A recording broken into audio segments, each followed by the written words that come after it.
Hi and welcome. I am Olivia Edwards, the Positive Parent Coach. I work with parents, carers, teachers, and other professionals to support children with their emotions and behaviour.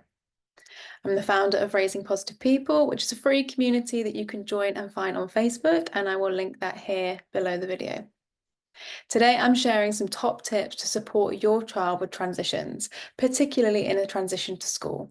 It's really topical at the moment because it's September, the start of the autumn term. Lots of children are going back to school or starting school for the first time. It can be really, really hard for some children, really hard for some parents. So here are some practical tips for you to help make that transition easier. Now, the first tip I've got for you is all about you as the parent, which is often harder. But I know firsthand that the way I am feeling, the energy I am giving off, how my nervous system is in the moment has a massive impact on then how my child is feeling and their nervous system. So it's really about you as the parent trying to remain as calm, regulated, and as positive as possible. And part of that comes from knowing you have a plan, something you can follow, something to ease your own anxiety.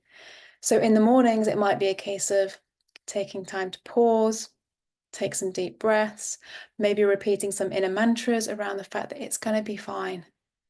It's going to be okay. You can do this. You can be confident. And if it doesn't work, we're going to reflect and we're going to go back and we're going to find a strategy that works. So really trying to calm yourself so your child can't possibly pick up on any anxious energy that you're giving off. You also really want to make sure you're filling your cup the best you can, which means sleeping well, eating well, getting fresh air, getting yourself out in nature to be as grounded as you possibly can. Now, if we can assume that we're going to do that to the best of our ability, the number two tip I'm going to share is about connection. Now, obviously, for children, a part of the struggle with that transition is that separation from you.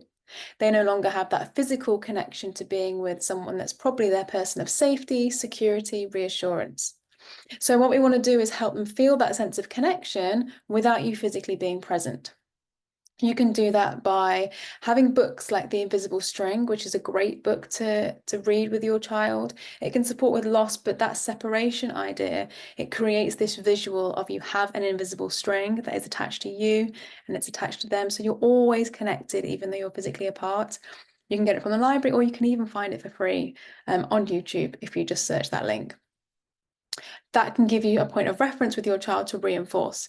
So once you've read that with them, then you can start to say, oh, you've got your invisible string, it attaches to me. So we're always there. There's always that connection between us. Other things you can do that work really well are you could draw a little love heart on your child's hand, get them to draw one on your hand or a star or whatever they want to draw. Be simple though, nothing too complex. And then before you say goodbye to them, you fill the star or the heart on their hand with love and cuddles and kisses. And you say to them, right, you fill the one on my hand with your love and cuddles and kisses. So that throughout the day, if you miss me or if I miss you, I can hold on to that and I'm getting all of that love and support and hugs and kisses from you. And it really gives that physical sense of being connected in those times when your children need it, when you're not physically present with them. And it also gives them a sense of control and ownership because you're doing it as well. So that feels safe. And they're able to draw that on you and fill yours up with love and kisses and cuddles as well. If you don't want to draw on them or you don't want them to draw on you, you can do the same thing with stickers. So get them to pick some stickers and they stick one on you and you stick one on them. And again, you fill that up with all that love and hugs and kisses for them. You can also do something where you write little notes out. Doesn't need to be complex. Post-it notes or just written on a piece of cardboard cut out into a love heart or a circle or any kind of shape that they might like. And you can choose things that you're happy to do with them after school. So we're constantly setting ourselves up for success, not failure. It might be things like snuggle and watch TV, go to the park, play a game or do a puzzle together, read a book together, go to the cinema or visit somewhere that you know they're interested in. And you've got lots of different options and they get to pick one that morning. Again, only provide options that you're happy with them picking. So if you've got a jam-packed schedule that day, maybe choose something where you can do it easily at home. And you give them the choice of however many you're happy with, and they pick one. They can maybe put that in their pocket or their coat or their bag. So they have that as a reminder of what you're going to do after school. And when you pick them up, there's that embrace, whether it's an after school club or it's directly at school pickup time. where you're joining them and you're reconnecting with them. I missed you. How was your day? So great to see you. Not overly focusing on them giving you as much information as possible. That's a whole other topic, but it's about that physical connection and really cementing that on that pickup time. You know, those first 9 seconds when you rejoin your child are really, really vital for how they feel and establishing that strong sense of connection and safety and security with them. You can also do things like have a special handshake or a little song or something that you do like a ritual as you leave them. So for some children, it might be that they have a game face or they say, I've got this, or I can do this. You might have a special handshake you do that involves, you know, a number of things. It might be a particular routine about when we kiss and we cuddle and what order we do things in. So whatever that is, you know, let your child come up with it even better, giving them that sense of ownership and control. And do that at that time of leaving them, at that time of transition, to add in familiarity, to add in ownership, and to really signal clearly to them, I'm going to go now and you're safe. And then you could maybe do that again when you join them again at the end of the school day. Visual aids can really help. You know, children, particularly young children, or children if they're neurodivergent, or children that really struggle with the concept of time because it's very abstract, it's a difficult concept to understand. They can find that transition, that leaving you hard. They might say things like, it's too long. When am I going to see you? It's too long for me to wait. So you can provide some visual elements with that. So things like a visual timetable. You can speak to school about that. They should help you in providing images for that. You could use real images where you take photos or just draw simple line drawings. Again, don't get too complicated. And then you might put them out. So it could be at home, you have eat breakfast, get dressed, shoes on, go to school, you might have a picture of the playground you walk through or the door or the gate you go through, say hello to teachers, say goodbye to mummy and daddy, put things on peg, sit on carpet. So don't make it really complex, but a couple of really key images for them. You might go through it the night before, you might go through it the morning, so they can place them out. They really understand this is what's going to happen. And then for most children at school, they would have a similar visual timetable. So, you know, carpet time, phonics, playtime, snack time, lunchtime, etc. So it's really clear for them to see the structure and routine of their day, particularly if they're new to the year group or if they're new to school. They might not know yet what the routine is. They might not have that sense of familiarity with the structure. You know, you might be starting a new term and that's changed. So giving them that visual aid can really, really help the child understand and feel relaxed with this concept of time, which generally feels quite abstract for them. The other thing is a transitional object. So we talked a little bit about, you know, maintaining that connection with you when you're not physically present, but they could physically take something in with them that links home and school. This could be a toy that they really like. It could be a teddy. It could be a photograph of you and them, but it moves between home and school.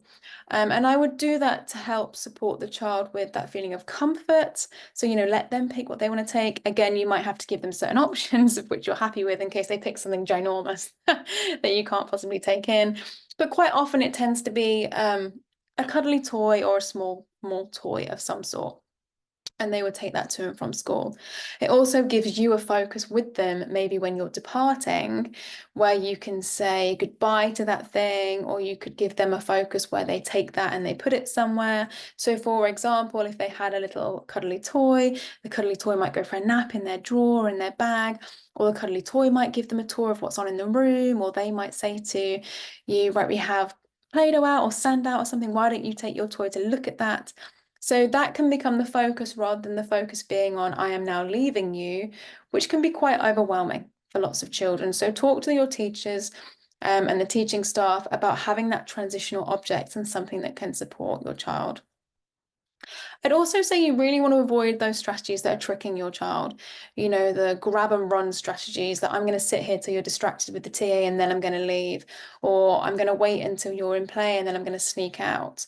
The reason I would avoid them is because lots of children are smart enough to know after that happening once or twice, that's what's going to happen. And that can make them then more anxious about your departing because when we depart our child in that way, they don't have a sense of control and ownership. It's much better to bring attention to the fact you're going and have a a set way of saying goodbye, some structure around that, so they feel more in control of it.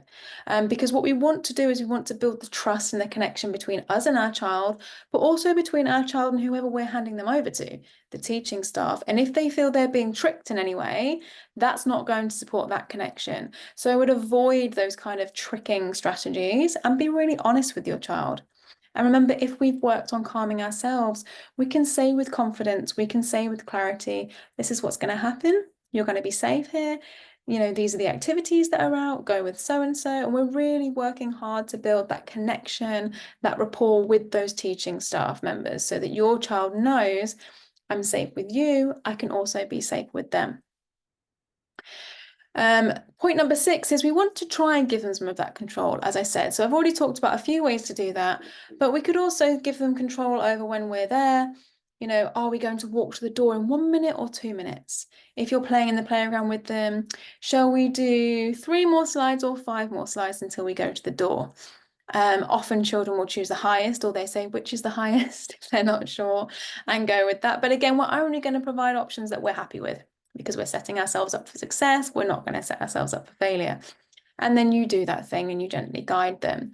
Or it might be, shall we say goodbye by a hug first or a kiss first? So you're giving them, again, those choices. They feel they have some sense of autonomy, some sense of control, which is going to really help their nervous system. But ultimately, the end goal is the same. You're still going to say goodbye to them, or you're still going to walk to the door. And finally, so point number 7 is let's give them a focus or role. Lots of children respond really, really well to feeling special and significant and valued by giving them a role of responsibility. So things like, oh, I've got a special job. Can you come and help me do it? Are you able to bring everyone's waters in or make sure they're in the basket, or all the books and book bags in the basket? Can you go and give this to the teacher? Oh, I need help to take this register down to the office. Will you come with me? All of those things can really boost the child to feel special, can give them a focus of that rather than the focus being bye and leaving you. And it can also act as a gentle in to the transition. So rather than going in with everyone else and it being overwhelming, maybe they just get a couple of minutes to walk down the corridor to the office with you and back again. And it helps them to just transition into that environment in a way that maybe their senses aren't being really overwhelmed. So that can work really well too. Or if that isn't an option, if that's not been agreed with the staff, things like how many steps until we get to the door? How many steps to your peg? Do you think you could take 20 steps before you sit in your carpet in your spot ready for the register? So giving your child a focus on something that they can do internally, they're counting steps, rather than it being the focus on, I'm going to leave you now, you're going to go and do this. So you can use all of those tips and strategies. They will work for most families. In some cases, for some children, they really struggle with school from a nervous system perspective. So if you're not sure what that means, please do reach out to me. I have some free resources I can send you around supporting the nervous system, and more in-depth support if you feel you need that as well. I wish you all the best of luck. It's a really difficult time for so many families, and don't underestimate how emotional it can be for you too, because you've got all the emotional containment of your little one, plus how you're feeling. And as I said, I do have a free online community for parents on Facebook. It's called Raising Positive People. It's linked below. Please do join that. There is so much in there in terms of support, compassion, advice, guidance. So there's so much in there that you can access. Thank you so much for listening, and I wish you all the best.